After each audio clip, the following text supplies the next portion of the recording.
अस्सलाम वालेकुम जी, क्या हाल चाल है आप सबके। उम्मीद करते हैं सब खैर खैरियत से होंगे। तो जनाब सर्दियाँ शुरू हो चुकी हैं और सर्दियों की जो है तैयारी हो रही है। यानी कि जो बिस्तर हैं, लिहाफ हैं, ये मैं अभी नया लेकर आई हूँ। जो नीचे का ये कवर है, इसके अंदर हमने रुई रख कर और इसके अंदर धागे डलवाने हैं। और ये वाला जो कवर है ना, ये मैं अभी नया लेकर आई हूँ। ये है अब्बू की रज़ाई, क्योंकि जो अब्बू की रज़ाई थी वो ख़राब हो चुकी है।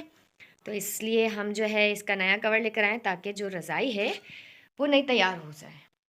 अच्छा, इसके साथ साथ बाकी जो हैं गद्दे, वो भी पुराने, मतलब पिचक गए जैसे होते हैं ना, तो वो भी हमने जो है रुई डलवा कर और दोबारा से उसमें धागे डलवाने हैं।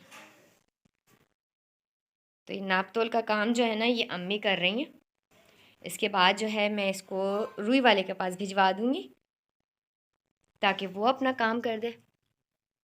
इस तरह करके ना, हाँ, दोनों पल्लू मिला के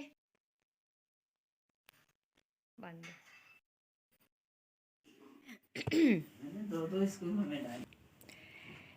ये गद्दा हमने जो है रज़ाई और गद्दे भेजे थे। रज़ाई भी तैयार होकर आ गई है, ये रही रज़ाई। और धागे भी डलवा दिए इसके अंदर और इसको धुन भी दिया है। तो अब ये ना देखें, साइज़ में थोड़ा मोटा मोटा सा हो गया, हल्का हल्का सा। और इसके अस्तर जो है, ये अस्तर के कपड़े में नहीं लेकर आई थी, नए नए। तो अब ये सिस्टर काट के इसको सी देंगी।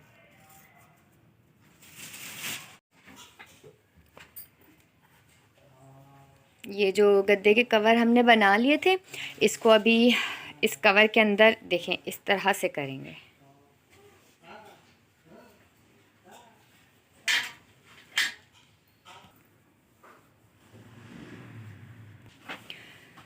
ये गद्दा गया अंदर और कवर आ गया इसका बाहर।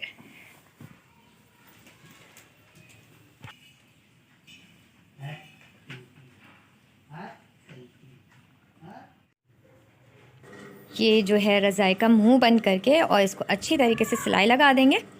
और ये काम कर रही हैं सिस्टर। इसको तैयार कर दिया, इसके अंदर धागे भी डाल दिए हैं। अच्छा जी, इसका ना यहाँ से मुंह खुला हुआ था, उसको हमने सी दिया है ये यहाँ से। और इसके बाद अब ये हो गई है रज़ाई तैयार। ऐसे ऐसे ते बनाओ, ऐसे ते बनाओ, ऐसे ऐसे करके। अच्छा जी, फिर बनाएंगे आपके लिए कोई नेक्स्ट व्लॉग। तब तक के लिए अल्लाह हाफिज़।